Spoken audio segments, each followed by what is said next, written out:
Hey, everybody. I'm Jane. And I'm Sarah. And you're listening to the Medium Curious Podcast, the show that's taking the way out there and bringing it right here. Oh, yeah. Today we've got Jamie Butler, who is the everyday medium, but she's like the miraculous medium, the amazing medium, the extraordinary medium. Extraordinary medium. And she's also a Reiki master, a channeler, and a teacher. Yes, and I'm beyond excited. So, you ready to meet her? Yes. Let's do it. Hi, Sarah. Hi, Jane. Hi. Thank you so much for having me. I'm sorry to do it. I'm such a fangirl. I'm sorry. I'm such a fangirl. I know. Yes, ahead, tell us, Jane. You're busted to see. I know. I'm like, I'm seriously shaking. You were my first medium. I was? Yes, you were my first medium. I feel like that's like a doll that we want to start selling on the shelves. My first medium. She comes wearing crystals and everything like that. She's got a moo-moo. Gotta make her. Yeah, headdress. Right. She's got like a tiny tiara thing. I love you so much exactly for your mission, which, just to summarize with your amazing tagline, it's not woo-woo, it's true, which I think just nails it twice and then again. And so when I saw you, and this was like 16 years ago, and you were just the normal, gorgeous human being, just normal out in the world, being a medium, I was like, okay, this is possible. So thank you for that. Well, back at you. Want to thank both of you for just presenting the material that you do in a very casual mom style. You're talking it out. You're not like over sensationalizing it. You're not poking at it. You're really looking at it with curious eyes. And I think that makes it so much more available to the everyday person who is wanting to get into this, but does not know where to begin, doesn't know who to talk to. And now they have the privacy of your podcast in their ears, you know, like burrowing a hole to wake up. I love this. Oh, that's amazing. Well, you've actually... I love listening to your podcast. Aw. Sarah, take it. Did we just blow up? I think our heads are about to explode, Jane, truly. I'm going to float away over here. Just don't stop. You know, no, we love it. We're having so much fun. And we've gotten a lot of feedback from people saying that they didn't know that they could do this, but they're looking back on experiences that they've had and realizing what's going on. And that's what we're here for. We're here for that. And actually, that just leads to a question that we wanted to ask you. Is like, here are all these like tender, budding mediums, people who are starting to come online and they're sort of going, what is this? Is it real? Is it true? And I know that you know it's true, but can you talk to us about that and like what that, like help us share what you do with our audience? So my passion is teaching. I'm thoroughly addicted to it. Watching people wake up and have their light come online. It's like no other feeling where they catch on and they go, oh my, that's what I've been doing. That's what that is. And now I've got vocabulary for it. And actually, when I teach, I like to provide space to learn the vocabulary. How do I share what I'm doing with somebody else and not throw myself under the bus and not say, you're right, like, this is so weird, or I'm not crazy or anything, but it's like you're already prepping somebody to not understand or connect with you. So I like to add that layer of compassionate communication so that you can stand on your own 2 feet squarely and connect with somebody on a topic that might be still a little outside of the box. But I think it's most important that when you discover it through whoever you're learning from, that you also need to be able to turn to your closest of friends and community and family and talk about it in a very casual way, which is such the example that you provide. Like, I love listening to several of your podcasts where you ask the most outrageous questions and the tone in your voice is so cash. It's,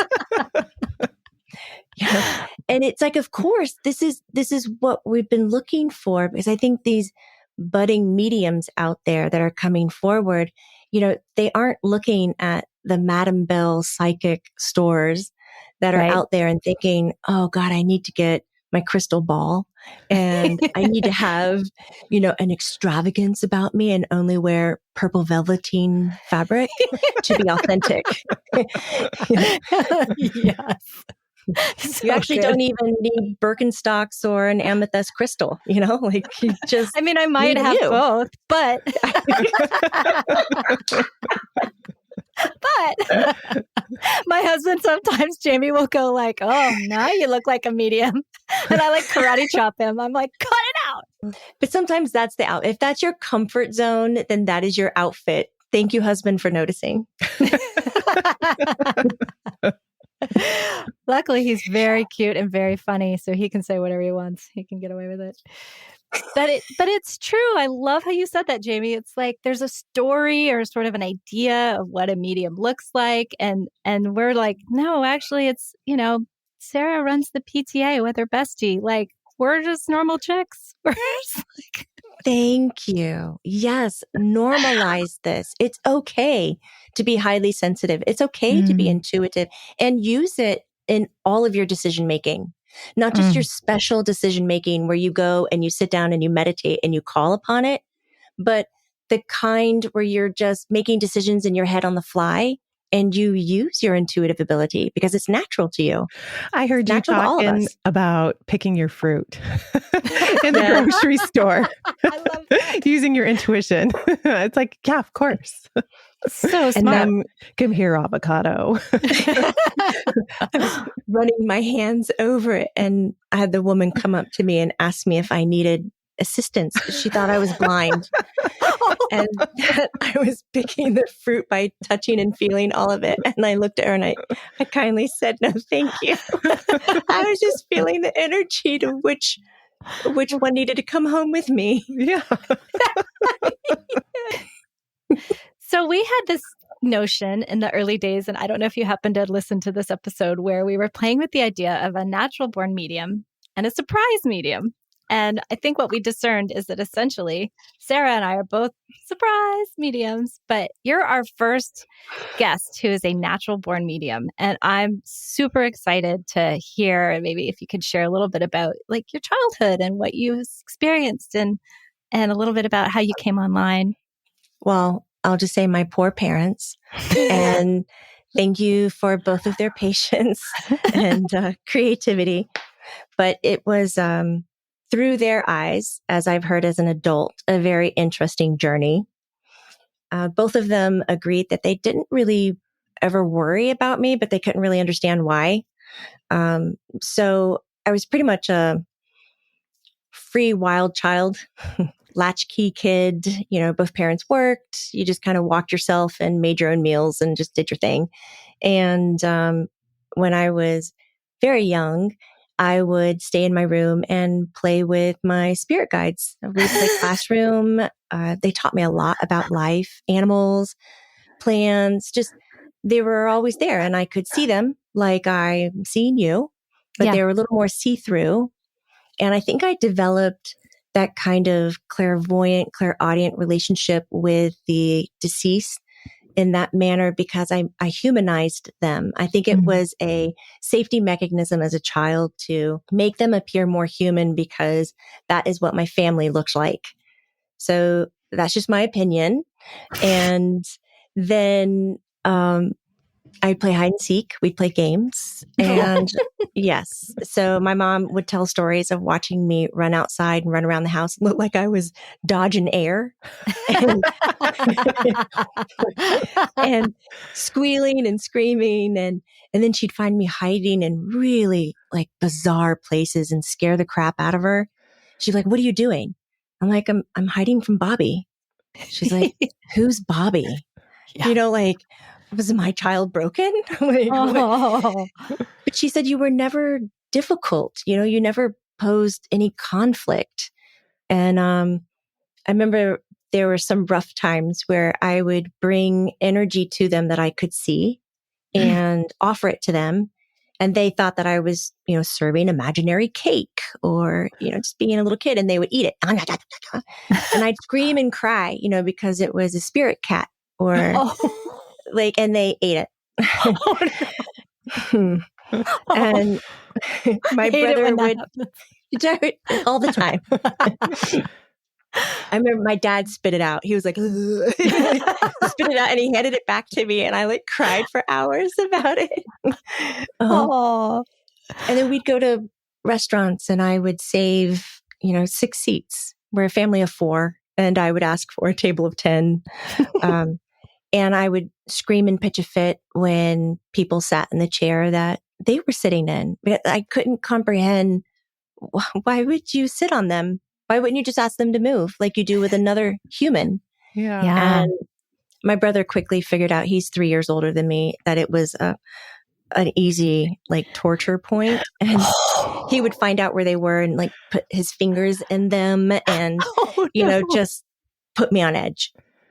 Oh my So my parents had it by the age of 6, and they were like, you've got to say goodbye to these imaginary friends, is what they called them. And we were up in Helen State Park in Georgia. I grew up in Central Florida. And I remember it so very clear. You know how you remember your trauma moments? I had purple glitter jelly shoes. Did you ever own? Oh, yeah. Of course. Jelly shoes. Yes. Thank you. They were my focus for the 8-hour ride home. I was just like, the jelly shoes. Oh my God, oh my God. But I stood outside that brown Pontiac Bonneville, huge car. And I said goodbye to each of them and wailed and cried. Oh. And my mom would turn around in the car and she'd be like, remember, they're staying in Helen, Georgia. And then it was the first moment in my life that I remember being alone. Being in my bed and not having them talk to me, not have them sing to me, not have them hold me, and fear. It was just I didn't know what was under my bed. So I was terrified of the night. Tell us you invited them back. No, I loved my mom. My mom was the driving force, and it's I never thought at that age to question, my mom came to me and she said, I see them. They like Helen, Georgia. They want to stay. You need to say goodbye. Is how she did it. Wow. And so I kind of had to figure out community, how to be human at a older age. And then when I moved away to college is when, excuse my language, may I say what I want to say? Go. The shit hit the fan. Oof. And it was a mental breakdown in a way. I didn't know, was I fudging nuts? Was I crazy? And I started seeing people that weren't there.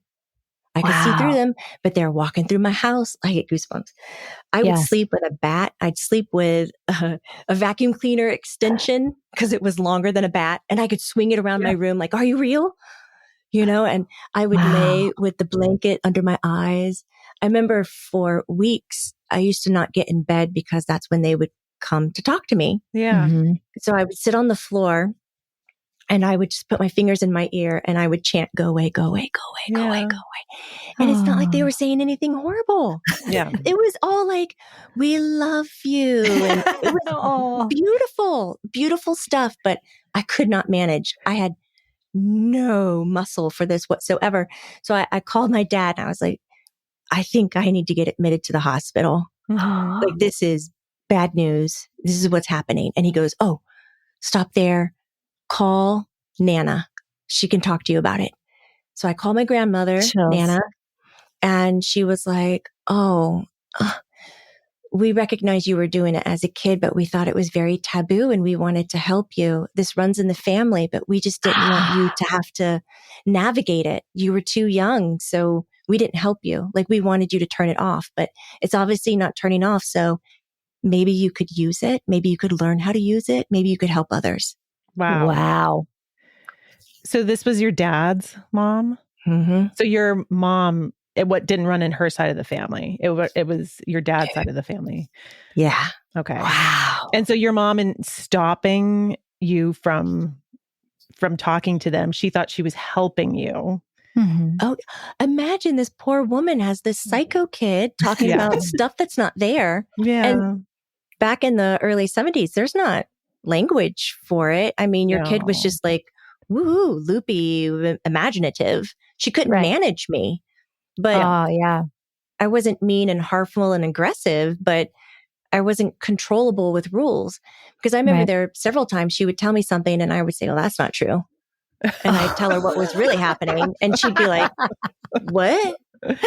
Yeah. Like, I got walked out of the Baptist church sitting up in the pews going, that's not true. Not As the true. minister is a going, he's a going. And I'm looking at my grandma going, that's not right.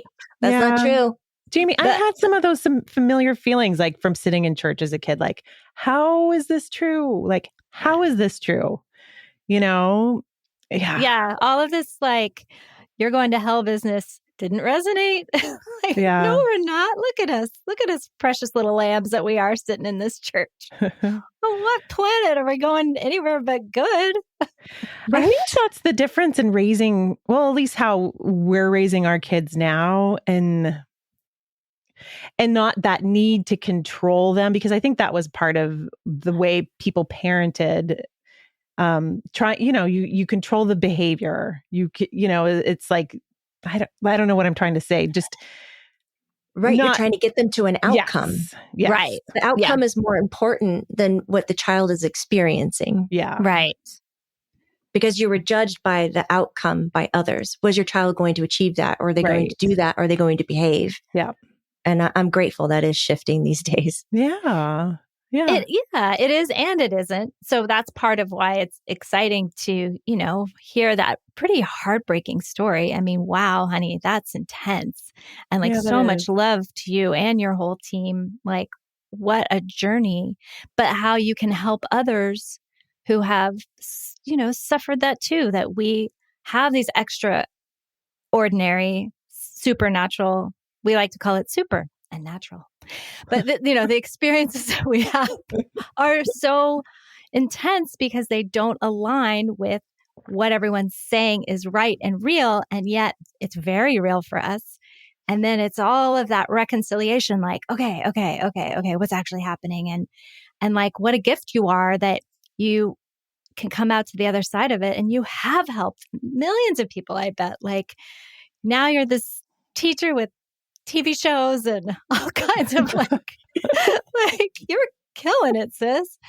And having come from that place of like kind of excruciating pain is how it looks to me. So, wow. It's wild that the healing from being different. Like, still, when I talk about my greatest need today, it is to belong. Like, I can barely say it so loud. My throat chokes up. Like, I just want to belong. Yeah. That's what I want. Yeah. And the healing of that was standing up and talking about it. And I have no freaking idea where the courage came from. Wow. I think it was part ignorance and stupidity that gave me the bravery. Because I didn't know how it was going to be received. And I've ended up in some sketchy places. I will confess, people have handed me some words that are unrepeatable. Yeah. And I have cried a lot over, am I a good person? Am I imposter? How can I do this? Why isn't everybody doing this? I'm not a different human being. I'm a human being. Yeah. Yeah. Why do I feel so alone? So in talking about it, I found stories in other people, and they would come to me privately, hush, hush, whisper, hush, hush. Yeah. And it's like, you too?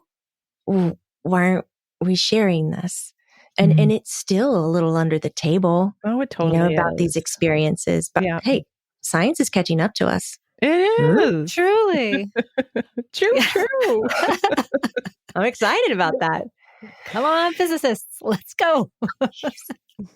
Please. So will you tell us a little bit more how you got a handle on it, how you were able to move away from the fear of it and start to incorporate it into your everyday life?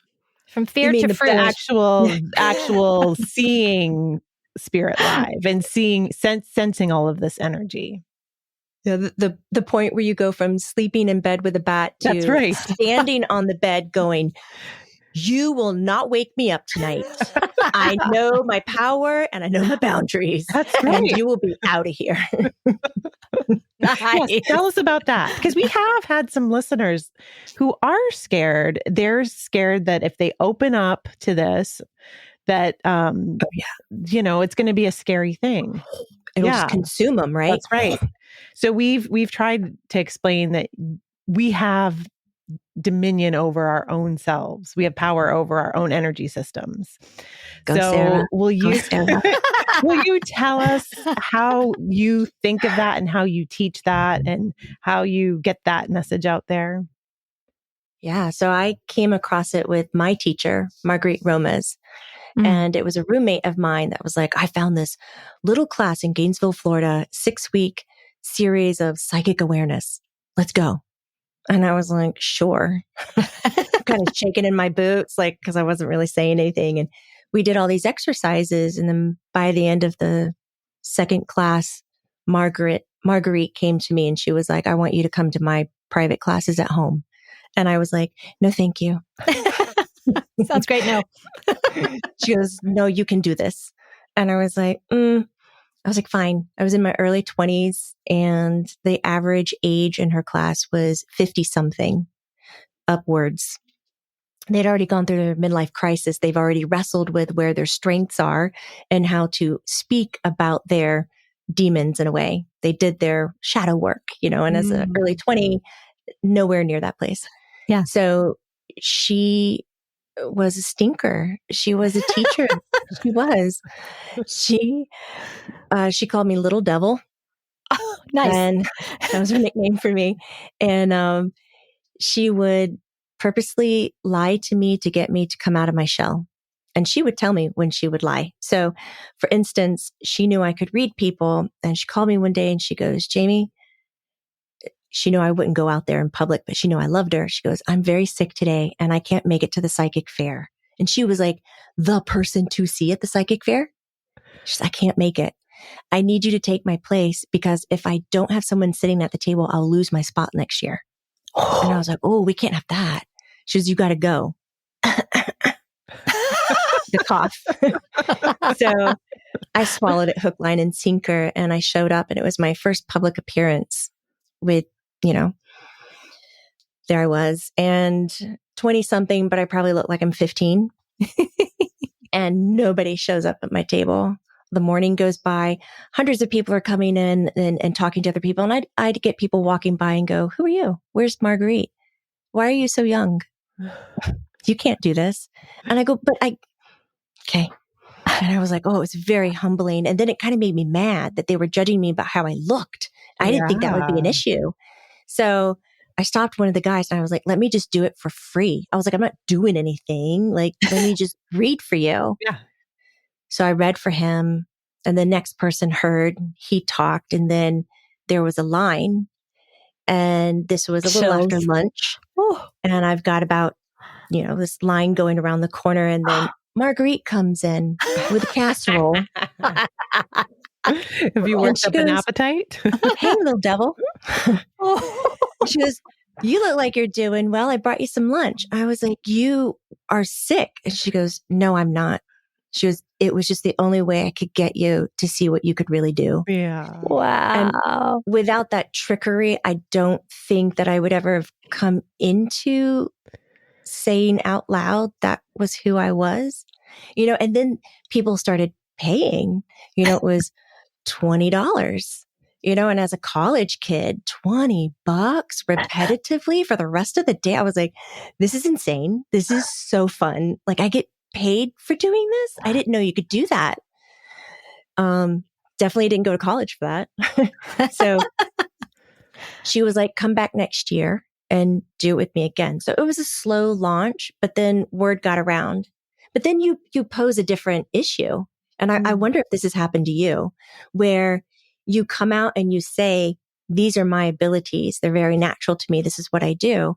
And then you meet someone who knows your abilities, but then you have to gauge, are they interested in you as Sarah or you as Jane? Or are they interested in you because you're the medium?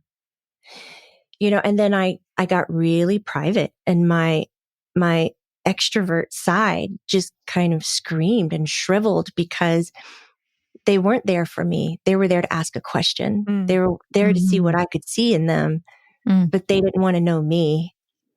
And it was just like, I don't like people anymore. What do I do? I mean, I think there is something really different about going through that in your 20s versus, should we say how we're old? No, what decade are we in? I mean, we've definitely gone through all of that. But I think to have that, like that newness and that freshness and that inexperience of like adulthood, to have to go to bear that's a lot to carry as that young. I love your teacher though. She seems like such a Yoda, she's like, oh yeah, you can pick up the X fighter. Like, go ahead, sis. And you know what I mean? Like, what a cool, amazing human that she did that for you. Because you were ready, it turns out. Yeah. I was. She was a big pusher. She was, not with drugs, but with energy. Yeah. She pushed me to learn to channel. She was like, you can do this. And she would just kind of throw me to the wolves. We had a group of 20 people that would meet. And she was like, Jamie's going to sit in the center of the room and give readings to everybody. I was like, yeah. Again, no thank you. She's like, nope, it's what we have planned. Go. Like, so I take note of that. And I do want to push my students, but I don't do it as aggressively as my Italian bird, Marguerite. I do it more in I'd love to push you. Like when I teach trance channeling in person, we will do live streams, but I'll give them an option. You don't have to have the camera on you. I'll just put the camera on me, but you do the channeling so that they can hear you. You don't have to share your name. We can just give you a different name so that you can feel what it's like to move the energy through you and have it be received by, online community. Wow. And kind of protect yourself a little bit from who is that? Oh, they're wrong or they're right. People's judgments or wanting to measure and label things. So it's a nice push, but it's also a little protective. A safe push. Yeah. Yeah. That's beautiful. I wonder, we haven't really spoken very much about trance channeling yet on this podcast. And so I wonder if you wouldn't mind just a little intro-y paragraph about what it means to be a trance channel. And I would love to know your experience too. I am having my own trance experiences, but I don't fully exit stage right like you do. So anyway, I'll go back to my original question. Would you mind just kind of teeing up the subject a bit? That's so fun. I tend to say exit stage left. So maybe together we're both gone and whoever's there. Yeah, channeling is fascinating work and there's so many different layers to it. And I fully believe everybody does it. Every listener right here, you have had a channeling moment. If you've been in a conversation with someone and then you responded with something and you were listening to your words in the back of your head and you were thinking, oh my God, I am amazing right now. I can't even believe I'm saying this. And this is so impactful. And I'm learning so much from myself right now. Like what is going on? And you're way into it. And then it turns off and there's like this pause, this lift, this disconnect.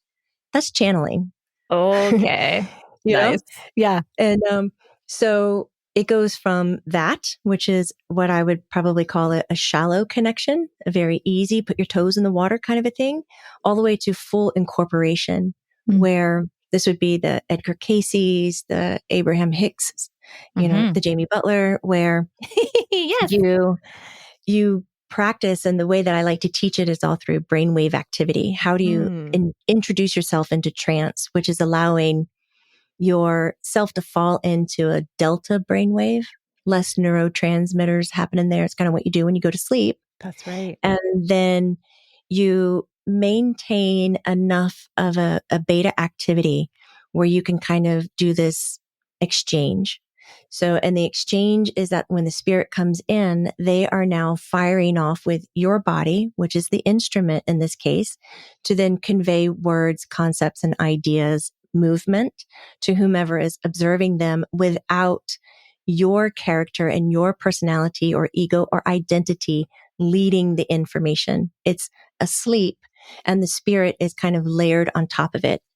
Wow. So the furthest way that you can go with this is that your sleepness kind of takes you out of your physical body and you're resting your subconscious in your energetic field. Wow. And then you can take it a little bit more shallow where your rest is kind of like you're in your belly and you're having shared space. It's like the oil and water. You're the water. You're resting a little bit more dense in the belly. And then the oil is the spirit coming in on top. Oh, that's and so cool. They're using the voice and the movement, but you're aware. You can hear it and you can feel the jaw moving. You can feel the body moving, but you're not necessarily controlling it. You're just in it as it is moving without your brain firing off to do the actions. Fascinating. Are you oil and water or are you, how do you do exit it? stage left. You're at stage left. Yes. So you I don't just- have Incorporation. any recollection then of what, so you channel Maitland and Grace. And yes, those are my main your guides, two main. but there's several others throughout the years that I've channeled. So the only way you know what they say is if you watch a recording. Yes, which Wow. I don't enjoy doing because it doesn't sound like me and Yeah. it's freaky. Yeah. Like it's awkward. So I tend to rely on my assistant, Colleen, who would be in the room. And I'm like, did it go well? Like what was said? And she's usually like, okay, this is what happened. And she'll give me like the cliff notes. And I'm like, okay, I'm good. But other than that, no. I had the great benefit of seeing you live once, Jamie, in Marin at the tiny little Center for Spiritual Living or something like that. So Yes. I met Sunrise. Sunrise, yes. And so there were it was a small room, which I think my impression, I was like, how are we so lucky? Because I figure you play very big rooms. So anyway, it was a very magical little moment. And I remember I walked up to you for a second afterwards and I said something about what you said or that you channeled. And you were like, I could see it so clearly on your face that you had no idea what I was talking about. Panic. It's panic. Well, no, of course you're in a room of friendly folk. Like we were all like, of course, but it was just cool to have that interaction with you and see that part where it was not there. It was like that information was not in your personal brain. And so I like, and I've never been a skeptic about any of this, like ever, like at all. But it did create this really amazing moment for me of understanding or like fully believing in my body that what I saw was real because I could see that you, Jamie, didn't have access. That wasn't, but how brave. And that's my next question is like, how do you, I'm a control freak, just absolute 100%. Amen. God bless me. Control. Good so stuff. like fully handing it over sounds just terrifying. And like, how do you do it? How? Yeah. How does the trust come in? I think it began with me out of fear. It is such a, I don't like the feeling of falling. Do you know that feeling? Yeah. Have you ever got the feeling of falling when you are really tired, you're laying in bed and you know you're about to fall asleep and your body lifts like that and your stomach goes, like, whoop. Okay. That is the sensation that I physically feel when spirit is close and I'm about to step aside. Wow. And when spirit was coming in and my teacher was walking me through visual prompts, this is what you're doing and guiding me. So it was like a little bit of hypnosis technique along with guided meditation. And I started getting that feeling and I was like, oh no, like I'm out of here. And there was just something in my body that I think it was overload. Kind of the same safety mechanism that I made my paranormal activity as a kid be very visual and audio, just like I was meeting a stranger on the street. Like I didn't have a lot of physical sensations. I didn't get gut instincts. didn't get the goosebump stuff until I was much older. And I started to develop the other layers that come with being intuitive. So I think my checking out was a safety mechanism. Wow. Honestly, Yeah. but the way that I teach it is not so much about that, because I don't think that what I did was necessarily healthy.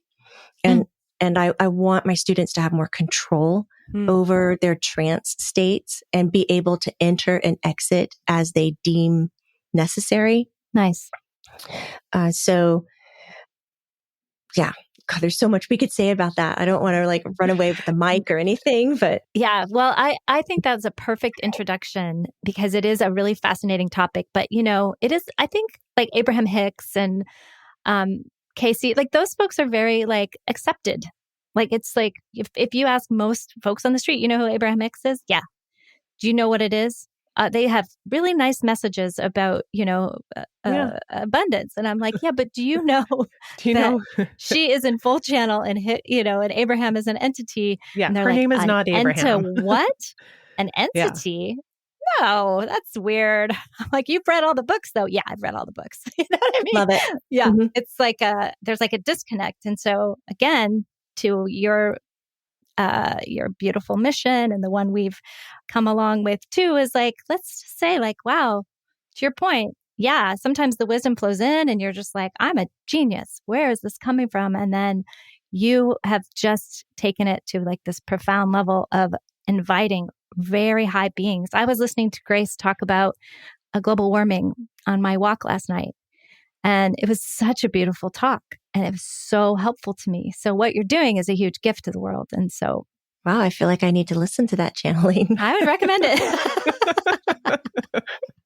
Might ease my heart a little bit. I mean, there's a lot of beauty that comes from it. So when you're stepping in, like whoever's out there listening with great interest and you haven't put your toe in the water yet, there are beautiful side effects that come from discovering your ability to move energy and interact with subtle light energy. And one of them I think is worth a conversation is that you have a different relationship with the value of life and the value of your transition into death of the physical body. What does that look like? Because it's no longer wrapped in mystery or fear. Not that you have the whole answers, I don't know if we'll ever have all the answers, but it doesn't guide your decision making anymore. It doesn't push you the way that it did before. And so if you're operating out of a lot of fear or if you're overstimulated and you're highly sensitive, I definitely encourage you, like sit down, go through these podcasts, sit down, listen more. If it's just podcast because you don't have a community available, it's a great place to begin, and then go to books, find a teacher that you really like, because you're not going to become more overstimulated as you learn. You're actually going to become more in tune and more in harmony with how your body is trying to operate.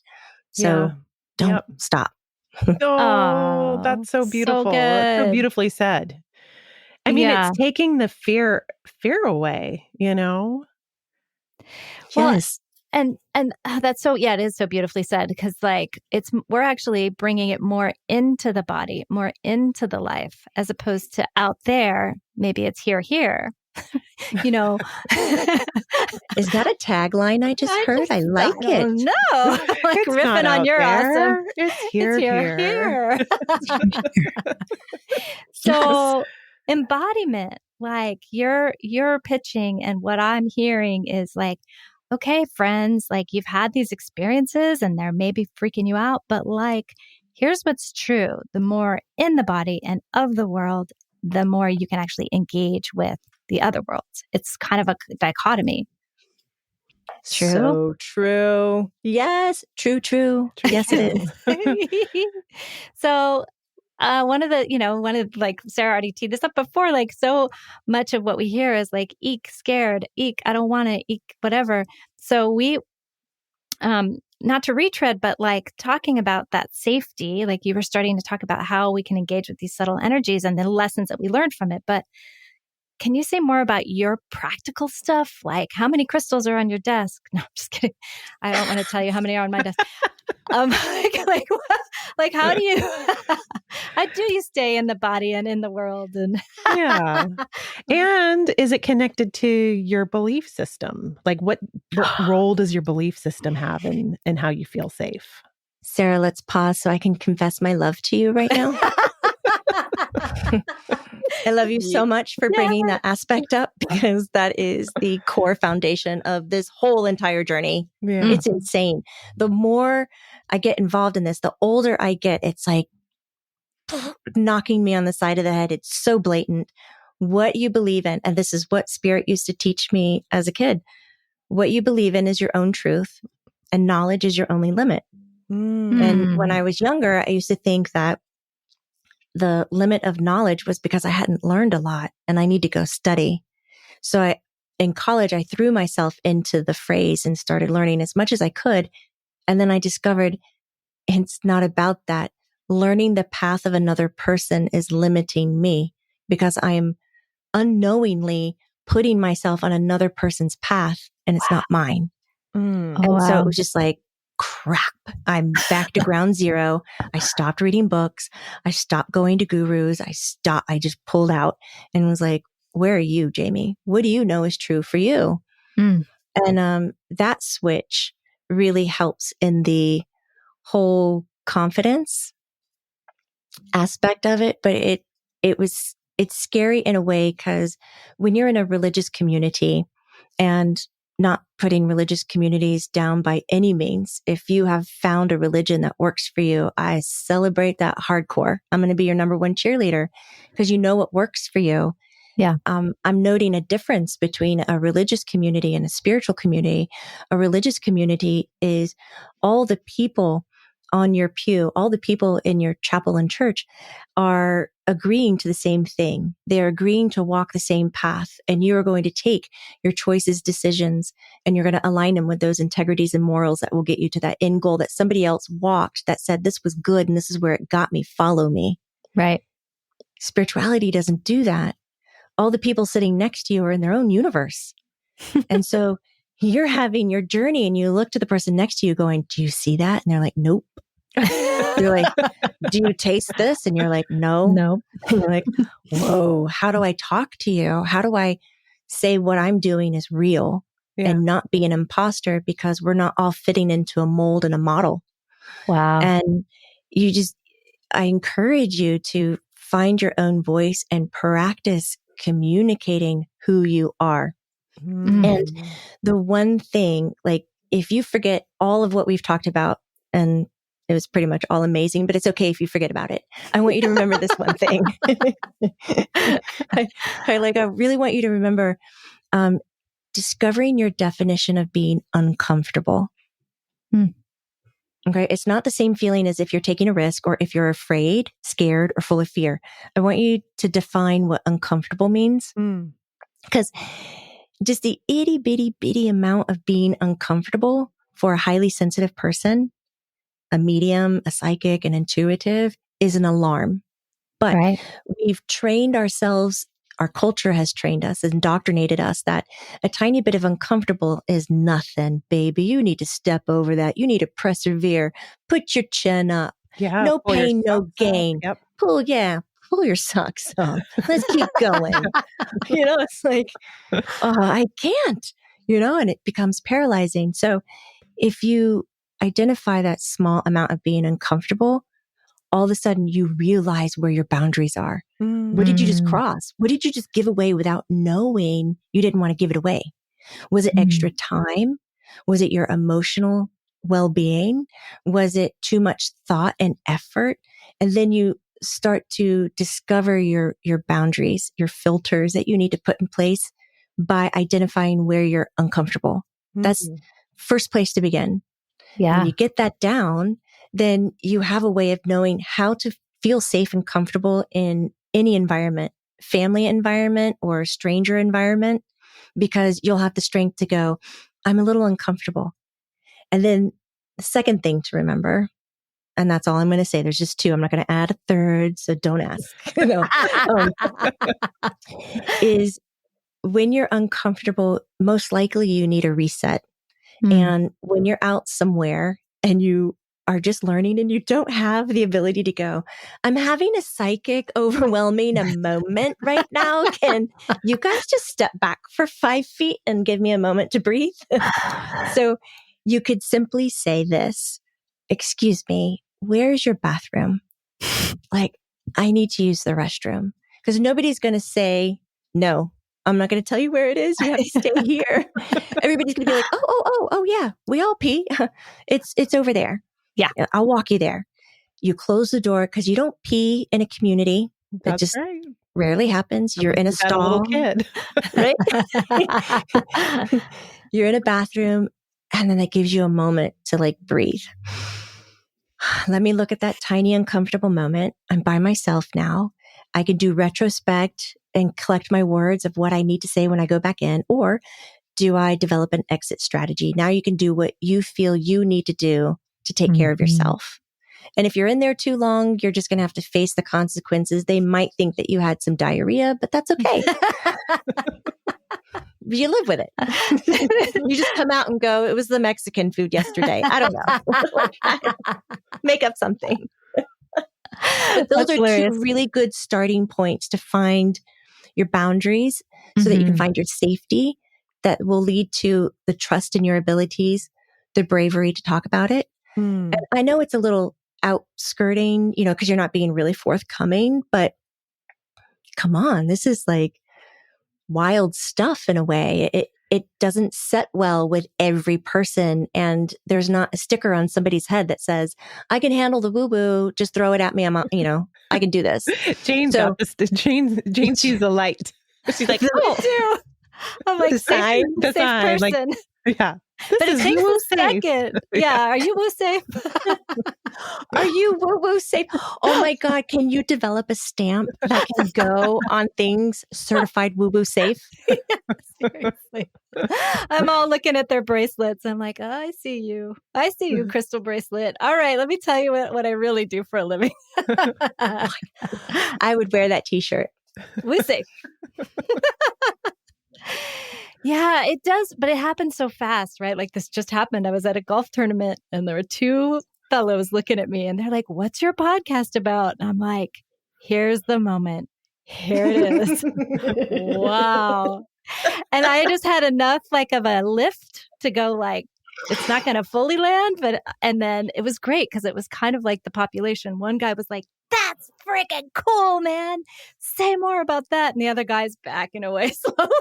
I was like, I go, you guys are a perfect example of how most people respond. So this is great. Thank you very much. You develop that thick skin of rejection, and it can be painful. I can understand why people don't ever want to talk about it for the fear of being rejected.